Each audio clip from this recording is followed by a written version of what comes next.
Their chief aim was to campaign for measures that would help the expansion of industry and commerce, such as an extension of the customs unions, accelerated railway construction, and reduced postal charges. So the shareholders offered the editorship first to the protectionist economist Friedrich List and then, when he was forced to decline for health reasons, to Höfgen, editor of the Augsburger Allgemeine Zeitung and a follower of List. Swallowing his pride, Hess accepted a post as sub-editor with special reference to France. Renard, Oppenheim and Young were appointed directors. Since Oppenheim and particularly Young had been converted by Hess to young Hegelian radicalism, friction soon developed between them and Höfgen. He refused to accept articles from the Berlin Young Hegelians and was obliged to resign on January 18, 1842, declaring himself no adept of neo-Hegelianism. Höfgen was replaced by Rutenberg, brother-in-law of Bruno Bauer. He was supported by Marx, who had taken part in discussions on the organization of the paper since September of the previous year. The new appointment made the authorities so anxious as to the tendency of the paper that suppression was suggested by the central government, but the president of the Rhineland province, fearing that this would create popular unrest, only promised closer supervision. From the start, Marx enjoyed a great reputation in the Cologne circle. Young said of him that although a devil of a revolutionary, Dr. Marx is one of the most penetrating minds I know. And Moses Hess, a man of generous enthusiasm, introduced him to his friend Auerbach as follows: "You will be pleased to make the acquaintance of a man who is now one of our friends, although he lives in Bonn where he will soon be lecturing. He made a considerable impression on me although our fields are very close. In brief, prepare to meet the greatest, perhaps the only genuine philosopher now alive, who will soon attract the eyes of all Germany. Dr. Marx will give medieval religion and politics their coup de grace. He combines the deepest philosophical seriousness with the most biting wit.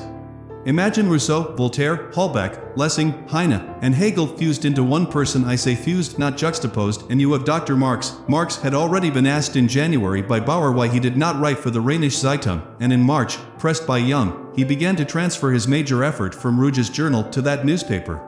One of his first contributions, though it was not published until August, was a criticism of the historical school of law. Written in April 1842, this article was occasioned by the appointment of Karl von Savigny as Minister of Justice, who was expected to introduce into the legal system the romantic and reactionary ideas of the new king. Thus it was indirectly an attack on the institutions of the Prussian Christian state. The Historical School of Law had just published a manifesto in honor of their founder Gustav Hugo, 1764–1844, who held that historical existence was the prime justification of any law. Marx's main point was that this position forced Hugo to adopt an absolute skepticism which deprived him of any criterion of judgment. Against this position, Marx employed a rationalism based on Spinoza and Kant, both of whom refused to equate the positive with the rational. Hugo desecrates everything that is sacred to lawful, moral, political man. He smashes what is sacred so that he can revere it as an historical relic. He violates it before the eyes of reason so that he can later honor it before the eyes of history. At the same time, he also wants to honor historical eyes. In short, the historical school of law had only one principle, the law of arbitrary power. At the same time as writing the attack on Hugo, Marx decided to devote a series of articles to the debates of the Rhineland Parliament that had held a long session in Düsseldorf in mid-1841. He originally proposed a series of 5 articles on the debates, of which the first was to be the one written in early April and entitled Debates on the Freedom of the Press and on the Publication of the Parliamentary Proceedings. The other 4 were to deal with the Cologne affair, the laws on theft of wood, on poaching, and the really earthy question in all its vital extent, the division of land. But the only articles to be published were those on the freedom of the press and the theft of wood. In the parliamentary debates on the freedom of the press, Marx found that the characteristic outlook of each class was nowhere more clearly expressed than in these debates. The speakers did not regard freedom as a natural gift to all rational men. For them it was an individual characteristic of certain persons and classes. Such an attitude was incapable of drawing up any laws to govern the press. Marx went on to criticize in particular the feudal romanticism of the Prussian regime, and developed ideas on evasion and projection that later turned into a full theory of ideology, because the real situation of these gentlemen in the modern state bears no relation at all to the conception that they have of their situation. Because they live in a world situated beyond the real world, and because in consequence their imagination holds the place of their head and their heart, they necessarily turn towards theory, being unsatisfied with practice, but it is towards the theory of the transcendent, i.e. religion. However, in their hands religion acquires a polemical bitterness impregnated with political tendencies and becomes, in a more or less conscious manner, simply a sacred cloak to hide desires that are both very secular and at the same time very imaginary. Thus we shall find in our speaker that he opposes a mystical/religious theory of his imagination to practical demands. And that to what is reasonable from the human point of view he opposes superhuman sacred entities. Marx finished by outlining the part laws should play in the state. A press law is a true law because it is the positive existence of freedom. It treats freedom as the normal condition of the press. Marx went on to draw conclusions about the nature of law in general. Laws are not rules that repress freedom any more than the law of gravity is a law that represses movement. Laws are rather positive lights, general norms, in which freedom has obtained an impersonal, theoretical existence that is independent of any arbitrary individual. Its law book is a people's Bible of freedom.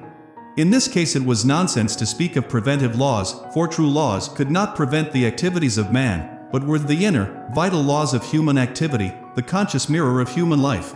This article, the first Marx ever published, was greeted enthusiastically by his friends. Young wrote to him that your article on the freedom of the press is superb, and Rouge wrote in similar vein, your commentary in the paper on the freedom of the press is marvelous. It is certainly the best that has been written on the subject. Marx was all the more eager to earn a living through journalism as he quarreled definitively with his mother at the end of June 1842 and was deprived of all financial help from his family.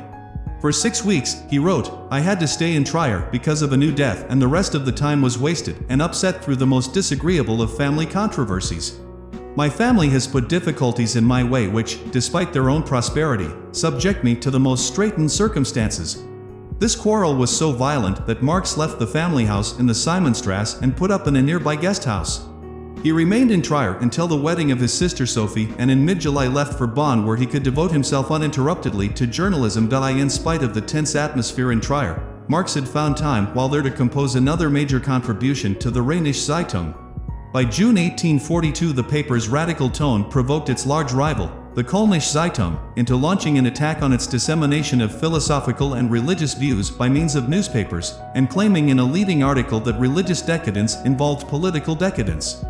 Marx believed the reverse to be true. If the fall of the states of antiquity entails the disappearance of the religions of these states, it is not necessary to go and look for another explanation, for the true religion of the ancients was the cult of their nationality, of their state. It is not the ruin of the ancient religions that entailed the fall of the states of antiquity, but the fall of the states of antiquity that entailed the ruin of the ancient religions. Marx went on to defend the right of philosophy, the spiritual quintessence of its time, to comment freely on all questions, and finished his article with an outline of the ideal state according to modern philosophy, that is, Hegel and after. But if the previous professors of constitutional law have constructed the state from instincts either of ambition or sociability or even from reason, but from the individual's reason and not social reason, the profounder conception of modern philosophy deduces the state from the idea of the all. It considers the state as the great organism in which juridical, moral and political liberties must be realized and in which each citizen, by obeying the laws of the state, only obeys the natural laws of his own reason, human reason. Sapientis Saturday. Finally, Marx welcomed the idea of the clash of parties, another favorite young Hegelian topic. Without parties there is no development, without division, no progress. On his return to Bonn in July 1842, Marx began to be drawn more and more into the organization of the Rheinische Zeitung, owing mainly to the incompetence of the alcoholic Ruttenberg, whom Marx declared himself ashamed to have suggested for the job. Simultaneously with his closer involvement with the paper came signs of increasing disagreement with his former Berlin colleagues. They had formed themselves into a club known as the Freien, which was the successor to the old Doctors' Club. The Freien were a group of young writers who, disgusted with the servile attitude of the Berliners, lived a style of life whose aim was in many respects simply épais less bourgeois. They spent a lot of their time in cafes and even begged in the streets when short of money. The intransigence of their opposition to established doctrines, and particularly to religion, was causing public concern. Their members included Max Stirner, who had published atheist articles in the Rheinische Zeitung as a prelude to his supremely anarcho-individualistic book The Ego, and his own Edgar Bauer, Bruno's brother, whose fervent attacks on any sort of liberal political compromise were taken up by Bakunin, and Friedrich Engels, who was the author of several polemics against Schelling and liberalism. Marx, however, was against these public declarations of emancipation, which seemed to him to be mere exhibitionism. In view of the young Hegelians' association with the Rheinische Zeitung, he also feared that the articles from Berlin might give his rival editor Hermes a further opportunity of attacking the paper.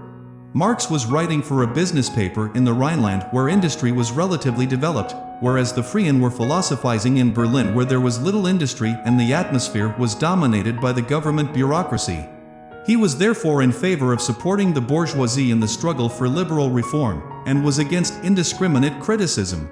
It was indeed on his own advice that the publisher of the Rheinische Zeitung, Renard, had promised the president of the Rhineland that the paper would moderate its tone, particularly on religious subjects. The attitude of the Freien raised the question of what the editorial principles of the Rheinische Zeitung ought to be.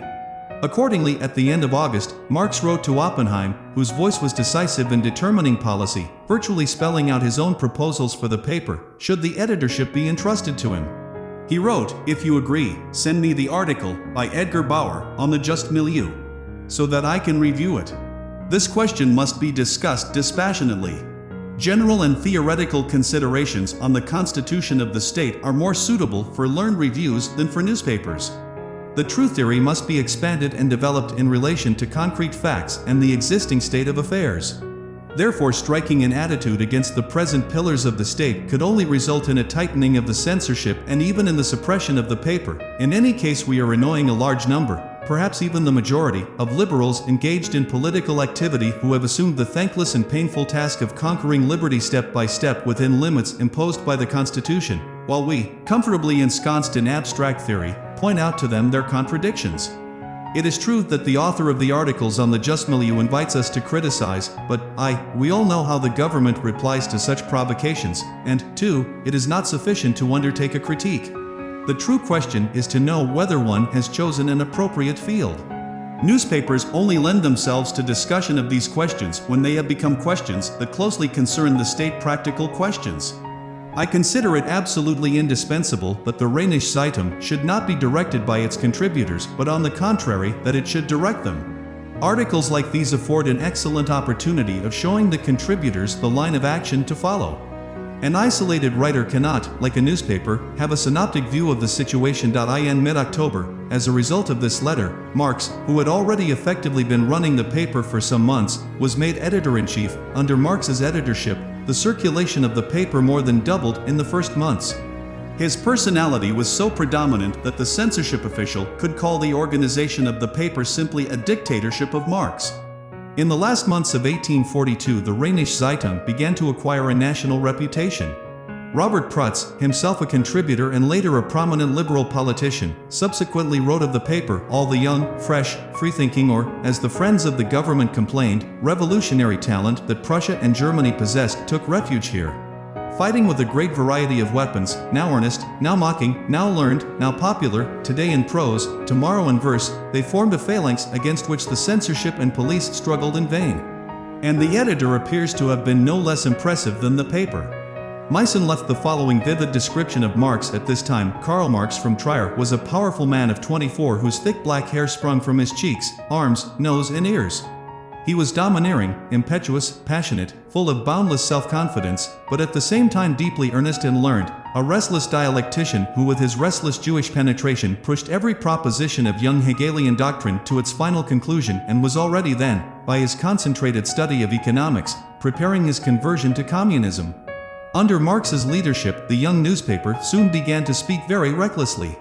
In his first task as editor, however, Marx showed himself very circumspect. He was faced with accusations of communism brought against the Rheinische Zeitung by the Augsburger Allgemeine Zeitung, probably inspired by Höfgen, one-time editor of the Rheinische Zeitung, who had already attacked the Rheinische Zeitung in March for printing an article by Bruno Bauer.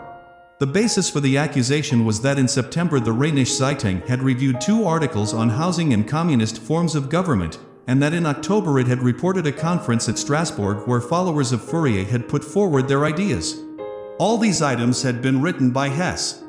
In his reply, Marx criticized the Augsburg paper for trying to neglect what was an important issue, but denied that the Rheinische Zeitung had any sympathy with communism. The Rheinische Zeitung, which cannot even concede theoretical reality to communistic ideas in their present form, and can even less wish or consider possible their practical realization, will submit these ideas to thorough criticism. If the Augsburger wanted and could achieve more than slick phrases, the Augsburger would see that writings such as those by Leroux, Considerant, and above all Proudhon's penetrating work, can be criticized only after long and deep study, not through superficial and passing notions, but these notions had to be taken seriously, for ideas were very powerful because of this disagreement. We have to take such theoretical works all the more seriously. We are firmly convinced that it is not the practical effort, but rather the theoretical explication of communist ideas which is the real danger. Dangerous practical attempts, even those on a large scale, can be answered with cannon, but ideas won by our intelligence, embodied in our outlook, and forged in our conscience, are chains from which we cannot tear ourselves away without breaking our hearts. They are demons we can overcome only by submitting to them. This reply reflected the general policy of the Rheinische Zeitung, which certainly treated poverty as a social and not merely a political question, but which did not see the proletariat as a new social class, but only as the innocent victim of bad economic organization. It was not among the German working classes that socialist ideas either originated or initially took root. Germany was only just beginning to become an industrialist country, and industrial workers were far from being the majority of the population. They did not have sufficient organization and, being mostly ex-artisans, were nostalgic for the past rather than revolutionary. Socialist ideas were spread by a party of the intellectual Sixth Light, who saw the proletarian masses as a possible instrument of social renewal. French utopian socialism began to have an influence inside Germany during the 1830s. In Trier itself, where Marx was born, Ludwig Gohl spread Fourierist ideas, but in Berlin the poems of Heine and the lectures of Gans gained a wider audience. The first book by a native German communist was The Sacred History of Mankind, written by Moses Hess, who had picked up communist ideas after running away to Paris from his father's factory in Cologne. The book was mystical and meandering, but contained quite clearly the idea of the polarization of classes and the imminence of a proletarian revolution. Hess went on to convert Engels to communism and published much covert communist propaganda in the Rheinische Zeitung. A year later, a tailor, Wilhelm Weitling, active in the expatriate German Workers' Association in Paris and Switzerland, published a booklet entitled Mankind as It Is and As It Ought to Be. It was a messianic work which defended, against the rich and powerful of the earth who caused all inequality and injustice, the right of all to education and happiness by means of social equality and justice. The book which most helped to spread knowledge of socialism was Lorenz von Stein's Inquiry, The Socialism and Communism of Present-day France. It was due to Stein's book that socialism and communism, the terms were generally used interchangeably in Germany at this time, began to attract attention in 1842. Commissioned by the Prussian government, Stein had conducted an investigation into the spread of French socialism among German immigrant workers in Paris. Though the author was far from sympathetic to socialists, his published report helped enormously to spread information about and even generate enthusiasm for their cause. The climate of opinion in Cologne was particularly favorable to the reception of socialist ideas. The Rhineland liberals, unlike their Manchester counterparts, were very socially conscious and considered that the state had far-reaching duties towards society. Mavison, for example, had been very struck when visiting England by the decrease in wages, and had become converted to Saint-Simonianism during a stay in Paris. In the offices of the Rheinische Zeitung, social questions were regularly discussed at the meetings of a group founded by Moses Hess, which was effectively the editorial committee of the paper. Its members also included young and the future communists Karl Dester and Annika. It met monthly, papers were read, and a discussion followed among the members, who did not necessarily share the same political viewpoint but were all interested in social questions. Marx joined this group when he moved to Cologne in October 1842. The interest aroused in social questions by these seminars was heightened, for Marx, by his study of socio-economic conditions in the Rhineland. In his first important article as editor, the fourth in the planned series of 5 dealing with the debates in the Rhineland Parliament, he discussed the more stringent laws recently proposed in regard to thefts of timber. The gathering of deadwood had traditionally been unrestricted, but the scarcities caused by the agrarian crises of the 1820s and the growing needs of industry led to legal controls. The situation had become unmanageable. 5/6 of all prosecutions in Prussia dealt with wood, and the proportion was even higher in the Rhineland. So it was now being proposed that the keeper be the sole arbiter of an alleged offense and that he alone assess the damages. Marx discussed these questions from a legal and political standpoint, without much social and historical detail, and claimed that the state should defend customary law against the rapacity of the rich. For some things could never become the private property of an individual without injustice. Moreover, if every violation of property, without distinction or more precise determination, is theft, would not all private property be theft? Through my private property, do not I deprive another person of this property? Do I not thus violate his right to property? Marx here used the language of Proudhon, but not his spirit, for he confined himself to strict legal grounds.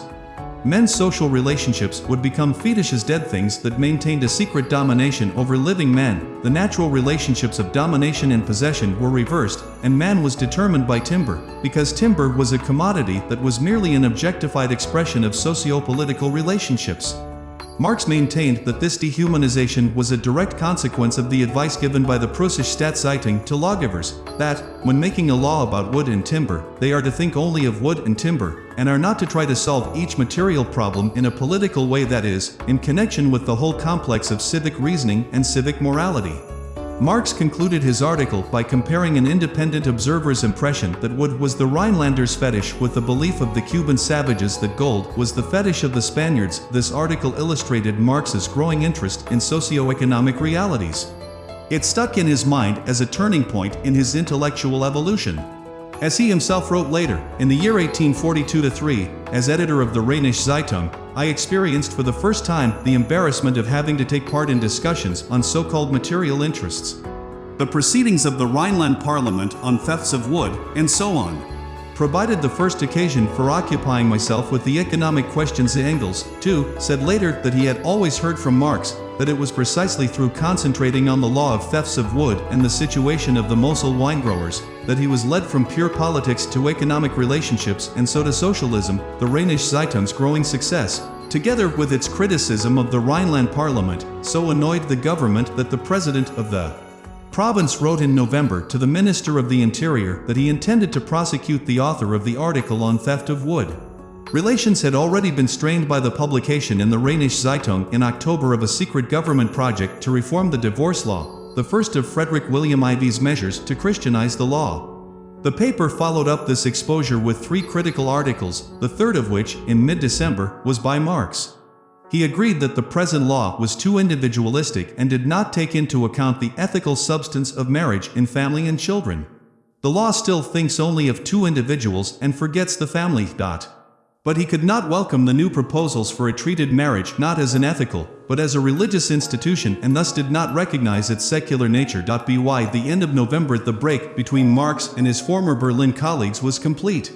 Matters came to a head with the visit of Ruge and the poet Herweg to Berlin, where they wished to invite the Freien to cooperate in the founding of a new university.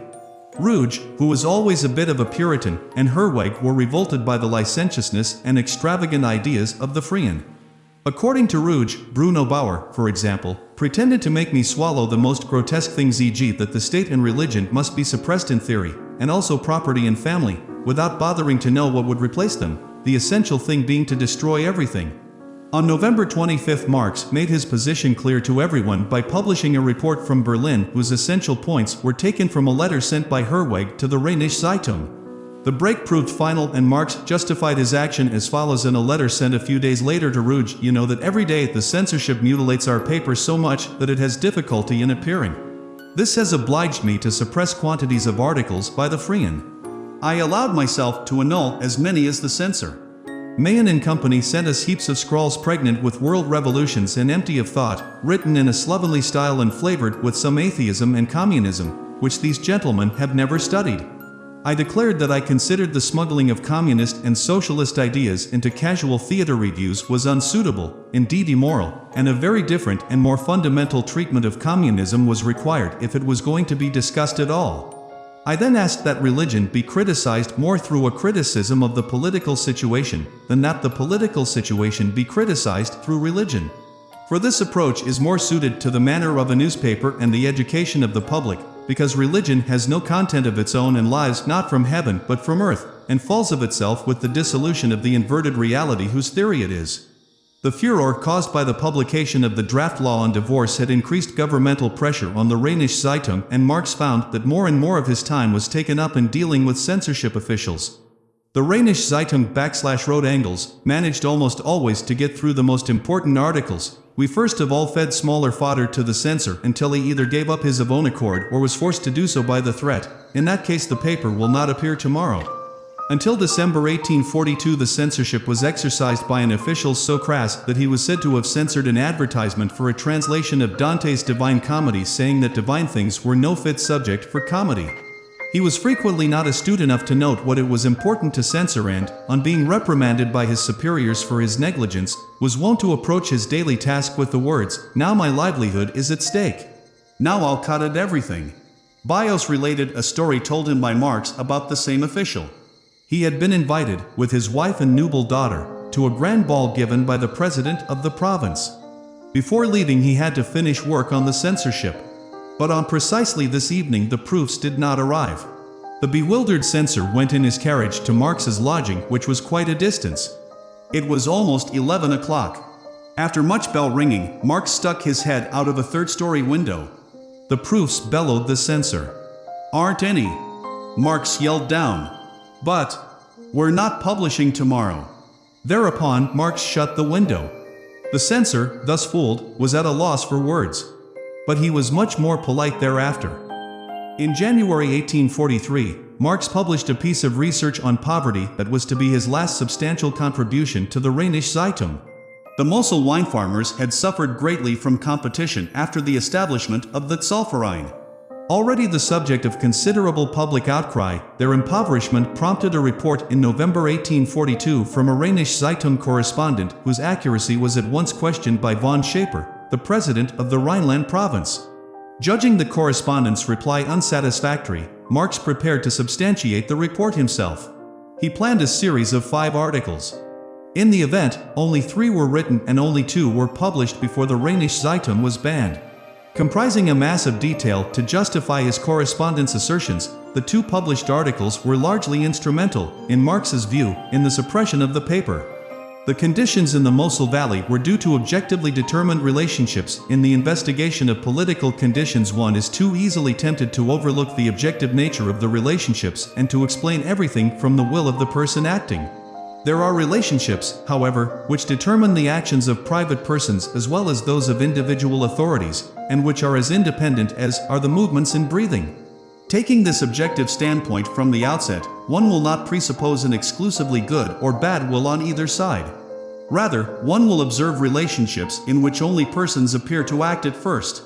To remedy these relations, Marx argued, open public debate was necessary. To resolve the difficulty, the administration and the administered both need a third element, which is political without being official and bureaucratic, an element which at the same time represents the citizen without being directly involved in private interests. This resolving element, composed of a political mind and a civic heart, is a free press. Marx must already have had the impression that the days of the Rheinische Zeitung were numbered. On December 24, 1842, the first anniversary of the relaxed censorship, the Leipziger Allgemeine Zeitung, one of the most important liberal newspapers in Germany, published a letter from Herweg protesting against the fact that a newspaper he had hoped to edit from Zurich had been forbidden in Prussia. In reply, Herweg was expelled from Prussia and the Leipziger Allgemeine Zeitung was suppressed. On January 3, 1843, under pressure from Frederick William IV, the Saxon government suppressed the Deutsche Jahrbücher, and on January 21 the Council of Ministers, presided over by the king, decided to suppress the Rheinische Zeitung. Marx wrote to Ruge, several particular reasons have combined to bring about the suppression of our paper, our increase in circulation, my justification of the Mosel correspondent which inculpated highly placed politicians, our obstinacy in not naming the person who informed us of the divorce law project, the convocation of the parliaments which we would be able to influence, and finally our criticism of the suppression of the Leipziger Allgemeine Zeitung and Deutsche Jahrbücher. In addition, the Tsar had personally protested to the Prussian government against anti-Russian articles in the Rheinische Zeitung. Marx had offered to resign earlier in the hope of saving the paper, but the government's decision was final. The date picked for the final issue of the paper was 31 March 1843, but the censorship was so intolerable that Marx preferred to resign on March 17. In a declaration published in the newspaper, Marx said that his resignation was due to the present state of the censorship, though later he ascribed it to the desire of the shareholders to compromise with the government. during the last few months, Marx had certainly been the main force behind the paper. By the end of December, its circulation had mounted to 3,500. On March 18th, the censor, St. Paul, wrote, "Today the wind has changed. Yesterday, the man who was the spiritus rector, the soul of the whole enterprise, finally resigned. I am well content, and today I have given to censoring scarcely a quarter of the time that it usually took." Marx's views were certainly strongly held. St. Paul wrote that Marx would die for his views, of whose truth he is absolutely convinced. The decision to suppress the Rheinische Zeitung came as a release for Marx. "The government," he said, "have given me back my liberty." Although he was still writing, he was certain that his future lay abroad. "In Germany I cannot start on anything fresh. Here you are obliged to falsify yourself." His decision to emigrate was already taken. The only remaining questions were when and where. Paris. We are going to France, the threshold of a new world. May it live up to our dreams. At the end of our journey we will find the vast valley of Paris, the cradle of the new Europe, the great laboratory where world history is formed and has its ever-fresh source. It is in Paris that we shall live our victories and our defeats. Even our philosophy, the field where we are in advance of our time, will only be able to triumph when proclaimed in Paris and impregnated with the French spirit. Marriage and Hegel. With the suppression of the Rheinische Zeitung, Marx found himself once again an unemployed intellectual. His immediate preoccupations were to find a secure job and get married. As far as journalism was concerned, Marx's variety had become virtually impossible in Germany. The differences of opinion among the young Hegelians, already manifest over their attitude to the Rheinische Zeitung, provoked a complete split following the decision of the Prussian government to suppress the liberal press. Those in Berlin, led by Bruno Bauer, tended more and more to dissociate themselves from political action. They had imagined their influence to be such that the suppression of their views would lead to a strong protest among the liberal bourgeoisie. When nothing of the sort happened, they confined themselves increasingly to purely theoretical criticism that deliberately renounced all hope of immediate political influence. The response of the group around Rouge was different. They wished to continue the political struggle, but in an even more effective manner. A review of their own still seemed to them the most promising means of political action, and their first ideas was to base themselves on Julius Froebel's publishing house in Zurich.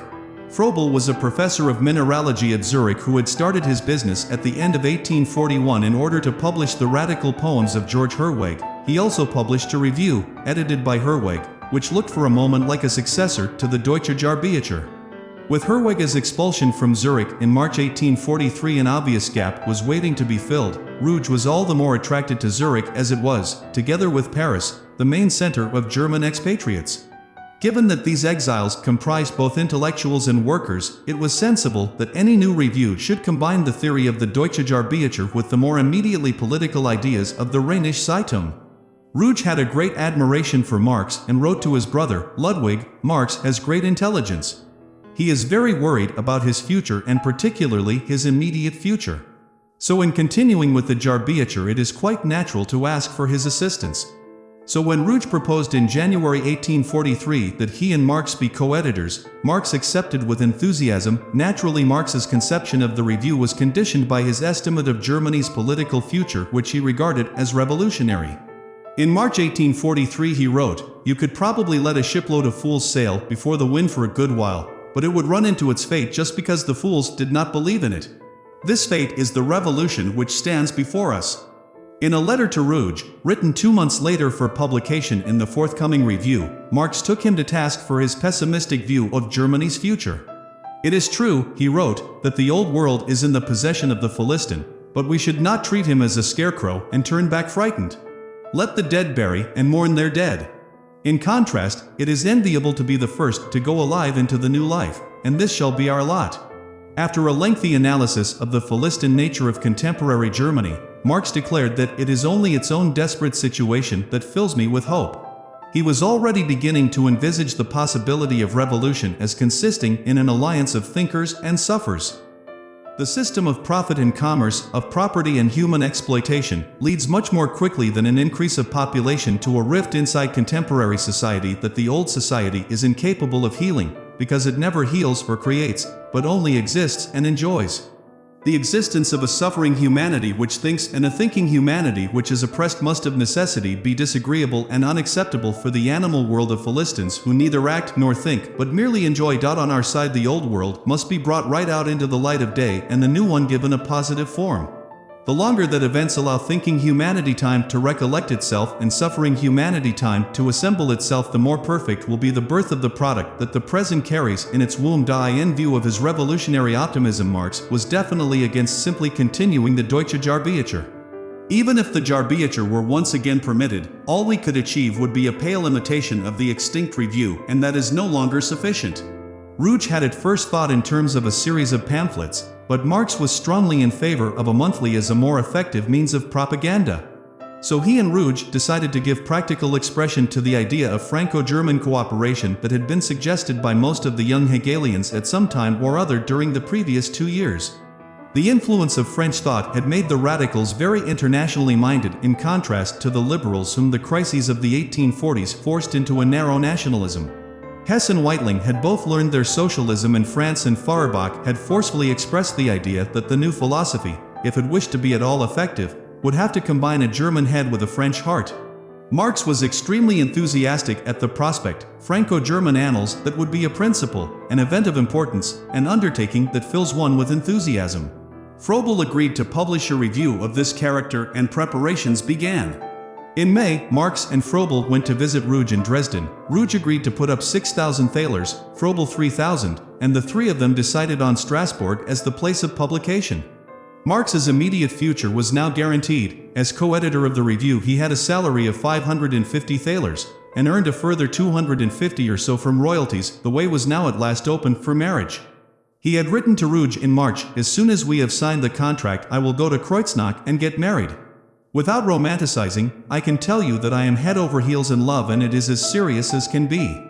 I have been engaged for more than 7 years, and my fiancée has been involved on my behalf in the toughest of struggles that have ruined her health.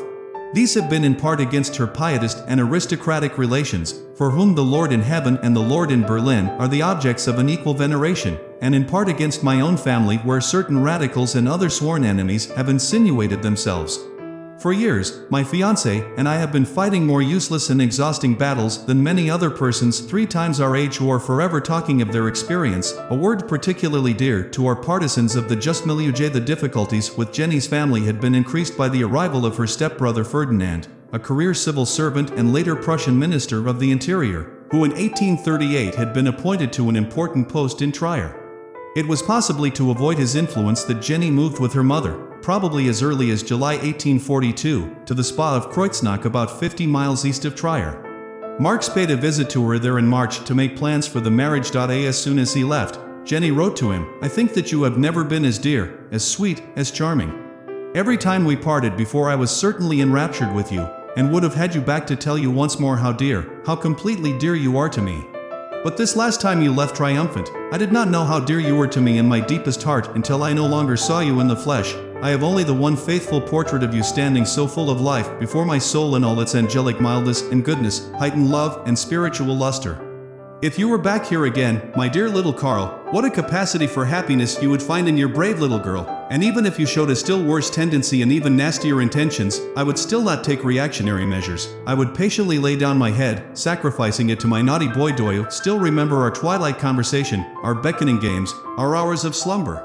Dear heart, how good, how loving, how attentive, how joyful you were." The letter also contained careful instructions as to what to buy and what not to buy for the wedding, which took place in the Protestant Church and Registry Office in Kreuznach on June 19, 1843.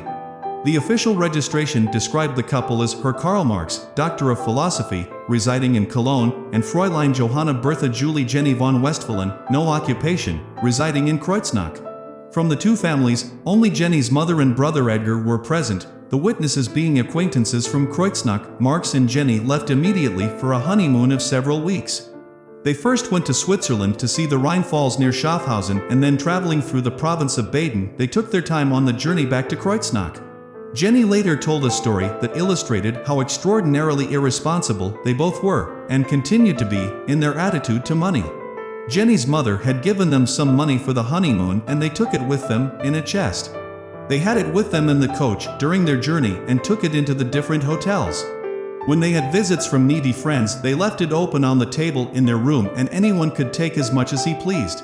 Needless to say, it was soon emptied out. On returning to Kreuznach, Marx and Jenny lived for 3 months in her mother's house, which enabled Marx to withdraw from the public stage into my study and get down to writing for the Deutsch-Französische Jahrbucher. It was clear that the Jahrbucher would be a specifically political review.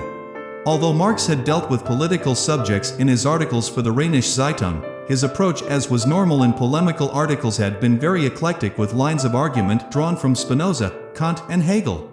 Now he felt the need for a more systematic framework of criticism and decided to try to come to terms with Hegel's political philosophy, particularly as expressed in the philosophy of right. All Hegel's disciples had sooner or later to do this when it became clear that the Prussian government showed no possibility of becoming Hegel's rational state. Marx had had the idea for at least a year. In March 1842 he had written to Ruge, "Another article that I also intend for the Deutsche Jahrbucher is a critique of the part of Hegel's natural right where he talks of the Constitution.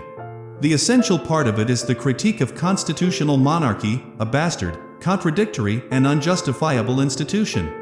He went on to say that the article was finished and only required rewriting. 6 months later he was still talking about publishing it in the Rheinische Zeitung. The critique of Hegel's politics that Marx elaborated in the 3 months he spent at Kreuznach is much richer than the purely logical political approach of the previous year. 2 factors shaped Marx's view of Hegel's politics. The first was his recent experience as editor of the Rheinische Zeitung.